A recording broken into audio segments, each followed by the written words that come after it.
Good morning, beta. Last topic of this chapter: disorders of human respiratory system. हमारे इस respiratory system में कौन कौन से डिसऑर्डर्स आ सकते हैं, जैसा कि अपन लाइव क्लास में डिस्कस किया था। अच्छा, लाइव क्लास में अगर आप अपसेट रहते हैं तो आपका लॉस है। कुछ टॉपिक्स वहां जो हो जाएंगे डिस्कस, वो हो सकता है इसमें लेक्चर में नहीं आए, तो आप लाइव क्लास जरूर लगाया करें। लाइव क्लास से अपसेट रहेंगे तो लॉस है बेटा आपका। तो पहला डिसऑर्डर है हाइपोक्सिया। हाइपोक्सिया का मतलब होता है बेटा शॉर्टेज ऑफ ऑक्सीजन।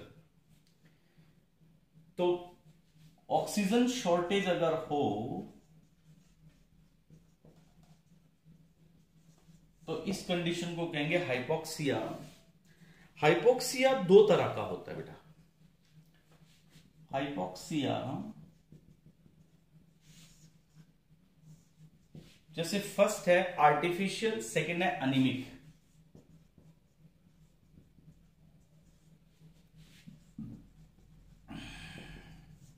आर्टिफिशियल, अगर आप माउंटेन पे जाते हैं तो वहां पे अप्रोक्सीमेटली 2400 मीटर्स की हाइट पे तो ऑक्सीजन लेवल कम होता है बेटे। तो ऑक्सीजन लेवल कम होने के कारण वहां हेडेक होता है। इस कंडीशन में यहां हेडेक होगा, वॉमिटिंग होगी, नोजिया होगा। ये क्या होते हैं बेटा? सिम्टम किसके हैं? माउंटेन सिकनेस के। तो ये क्यों हुआ? क्योंकि यहां पे ऑक्सीजन कम है इस पोजीशन पे। दूसरा बेटा अनीमिक। अनीमिक क्या है कि अगर बॉडी के अंदर ऑक्सीजन कैरिंग कैपेसिटी रिड्यूस होगी,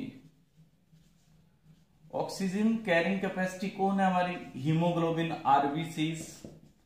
अगर ये कम हो जाए तो ऑब्वियसली वो अनीमिक है। इस केस में वो ग्राउंड लेवल पे है, माउंटेन पे नहीं है, फिर भी सिम्टम यही है क्योंकि उसके पास हीमोग्लोबिन कम है। तो उसको फिर क्या देते हैं बेटा? विटामिन B12 देते हैं, फोलिक एसिड देते हैं, ताकि ब्लड फॉर्मेशन कंप्लीट हो जाए, पूरी हो जाए और नॉर्मल ऑक्सीजन कैरिंग कैपेसिटी आ जाए। इसके बाद है बेटा bad cold. Second, bad cold मतलब अपर रेस्पिरेटरी सिस्टम का इन्फ्लामेशन। बैड कोल्ड, इसमें क्या है कि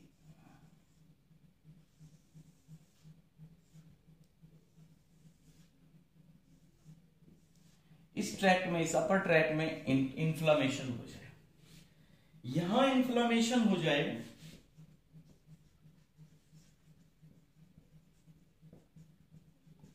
inflammation of upper respiratory tract. तो जहां जहां इन्फ्लामेशन होगा उस सबसे डिजीज का नाम हो जाएगा, जैसे बेटा रिनाइटिस। आइटिस जब पीछे आ जाए तो इसका मतलब क्या है? इन्फ्लामेशन। तो ये किसका इन्फ्लामेशन है? नेजल चैम्बर्स का। नेजल चैम्बर्स का इन्फ्लामेशन मतलब इस रीजन का इन्फ्लामेशन। सांस लेने में प्रॉब्लम आ गई, जैसे sinusitis, inflammation of sinuses. Sinuses क्या थी? यहां पे बोन के अंदर जो कैविटीज थी, जो यहां पे बोन्स हैं, उन बोन में म्यूकस बना रहता है, वहां पे इन्फ्लामेशन हो जाए तो साइनोसाइटिस। नेक्स्ट है बेटा फेरेंगाइटिस। फेरिंग्स में हो जाए तो प्रॉब्लम ये है कि टॉन्सिल्स भी साथ हो जाएंगे, और फेरिंग्स के अंदर दिक्कत ये है कि ये सारा एरिया रेड हो जाएगा, यहां पे म्यूकस ज्यादा बनेगा, पेन होगा। लास्ट बेटा लैरिंगाइटिस। लैरिंग्स के रीजन में यहां पे इन्फ्लामेशन हो जाए। इन्फ्लामेशन का मतलब होता है बेटा वहां पे स्वेलिंग है, वहां पे पस फॉर्मेशन है, वहां ब्लड सप्लाई ज्यादा है, रेडनेस है, पेन है। तो ये सिम्टम्स जहां होते हैं उसको हम एक ही टर्म से डिनोट करते हैं, इन्फ्लामेशन। इसके बाद आगे बेटा डिसऑर्डर है ब्रोंकियाइटिस। वो फिर आइटिस आ गया बेटा। तो इन्फ्लामेशन ऑफ आइटिस का मतलब इन्फ्लामेशन किसकी, ब्रोंकियाई। ये जो ट्यूब है यहां पे आगे ब्रोंकियाई प्राइमरी सेकेंडरी टर्शरी, यहां पे इन्फ्लामेशन हो गया तो क्या होगा, यहां पे पस ज्यादा बनेगी, पस ज्यादा बनेगी तो एयर को पासेज के लिए प्रॉब्लम आएगी। तो इसमें किससे होता है ये, इसमें इन्फेक्शन हो जाए बेटा, ठीक है जी, म्यूकस फॉर्मेशन ज्यादा हो जाती है, जैसे सिगरेट स्मोकिंग से हो सकता है, पोल्यूटेंट से हो सकता है, कोई पोल्यूटेंट्स हो सकता है, सिगरेट स्मोकिंग से हो सकता है बेटा ये। तो इन रीजन से ब्रोंकाइटिस की प्रॉब्लम आ जाएगी। इसमें येलो स्पुटम आता है बेटा बाहर, येलो स्पुटम, थूक जो है खांसी के साथ जो बाहर आता है येलो कलर का आता है, तो ये क्या होगी, ब्रोंकाइटिस। अब इसके बाद है, अच्छा क्या इसको प्रिवेंट कैसे करें, स्मोकिंग नहीं हो, पोल्यूटेंट्स से बचें हम लोग, एंटीबायोटिक्स यूज करें, अगर कोई बैक्टीरियल इंफेक्शन है तो एंटीबायोटिक यूज कर लेंगे बेटा, जैसे मास्क यूज करेंगे इस केस में, और ब्रोंको डायलेटर ड्रग्स लेंगे। ब्रोंको डायलेटर कौन होती हैं, वो मेडिसिन्स जो इस ब्रोंकियाई को डायलेट करवा देंगे बेटा, तो सांस लेना आसान हो जाएगा। अस्थमेटिक पेशेंट जो यूज करता है, इनहेलर्स जो यूज करते हैं। अब नेक्स्ट है बेटे अस्थमा, दमा। अस्थमा ब्रोंकियल अस्थमा, इसमें क्या प्रॉब्लम बेटा, देखो जैसे ये trachea, primary secondary tertiary bronchioles, कोई अलर्जन आ जाए। अलर्जन मतलब एक ऐसा एजेंट जो जिसके लिए बॉडी हाइपर सेंसिटिव है। When any allergen enters in respiratory tract, वो जैसे यहां आता है इस ट्रैक में, लाइक डस्ट है जैसे, लाइक पोलन है जैसे, तो इस पर्सन की बॉडी हाइपर, जैसे हमारे जा रहा है, जैसे हमें एलर्जी नहीं है, नो प्रॉब्लम, जाता रहे, क्योंकि हमारी बॉडी आइडेंटिफाई करती है उसको एज पोलन, नो प्रॉब्लम, कि वो कोई हमारे अंदर इंफेक्शन नहीं दे रहा। बट कुछ लोगों की बॉडी उसको पैथोजन मान करके उसके अगेंस्ट एंटीबॉडीज प्रोड्यूस करती है, उसके ऊपर एक्ट करती है, तो उससे क्या होता है बेटा, इसमें म्यूकस ज्यादा बनने लग जाएगा। अच्छा, वैसो कंस्ट्रिक्शन हो जाएगा, यहां पे मसल्स कंस्ट्रिक्ट कर जाएंगे, तो ये डायमीटर कम हो जाएगा, ऑक्सीजन एल्वियोलाई में कम जाएगी, ऑक्सीजन कम जाएगी तो एनर्जी लेवल कम हो गया, वो पर्सन थोड़ी दूर चलेंगे फिर थक जाएंगे, बैठ जाएंगे, तो फैटिगनेस ज्यादा होगी।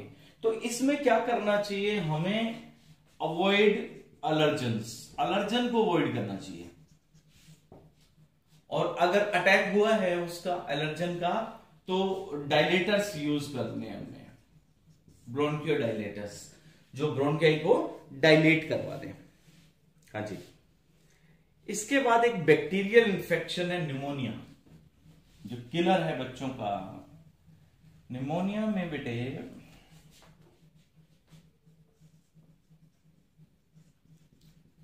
ये बैक्टीरियल इंफेक्शन है, इसका जो बैक्टीरिया है बेटे वो है स्ट्रेप्टोकोकस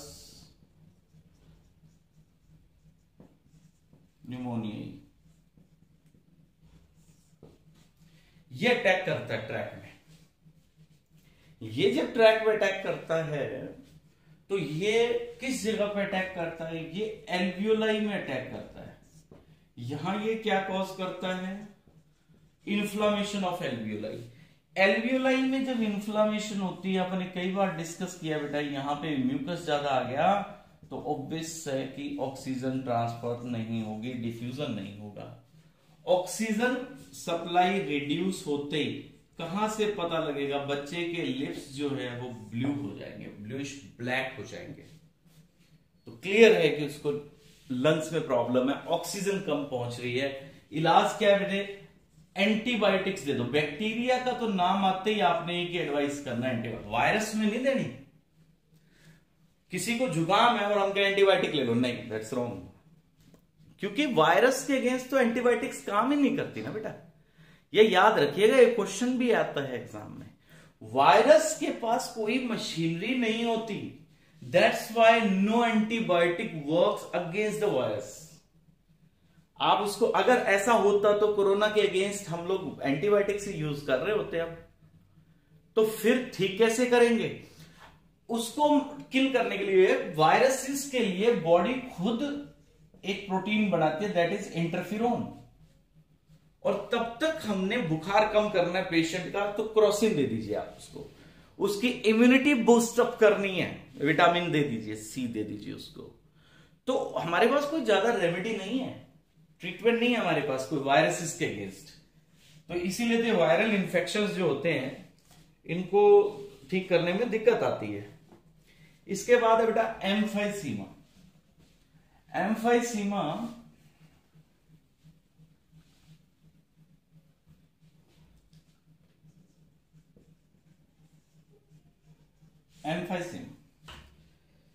तो इसमें बेटा इन्फ्लामेशन है, और किस किस का? ब्रोंकियोल का और एल्वियोलर सैक का। ब्रोंकियोल्स और एल्वियोलर सैक, यहां इन्फ्लामेशन है। तो इसमें क्या सिम्टम है, इसमें प्रॉब्लम क्या है? एक तो वही सिगरेट स्मोकिंग है, और इसमें क्या होता है कि जो एल्वियोलाई होती है ना बेटा, जैसे ये एल्वियोलाई है, नॉर्मल पर्सन में एल्वियोलाई फ्लेक्सिबल होती है, जैसे आप सांस लेंगे ये इन्फ्लेट कर जाएगी, फिर ये कंस्ट्रिक्ट कर जाएगी, लाइक दिस, ऐसे करती है, फ्लेक्सिबिलिटी है। But in this case what happens, इसकी फ्लेक्सिबिलिटी खत्म होगी, इवन एक्सपायरेशन के बाद भी उतनी एयर लगभग इसके अंदर है। तो क्या होगा इस पेशेंट के साथ? ये मतलब ऑक्सीजन जा रही है बट उतनी नहीं जा रही है, तो एनर्जी लेवल कम हो गया, ऑक्सीजन सप्लाई कम होगी बेटा। इसके बाद एक छोटी सी प्रॉब्लम डिस्कस और कर लेते हैं, ऑक्यूपेशनल रेस्पिरेटरी डिसऑर्डर्स।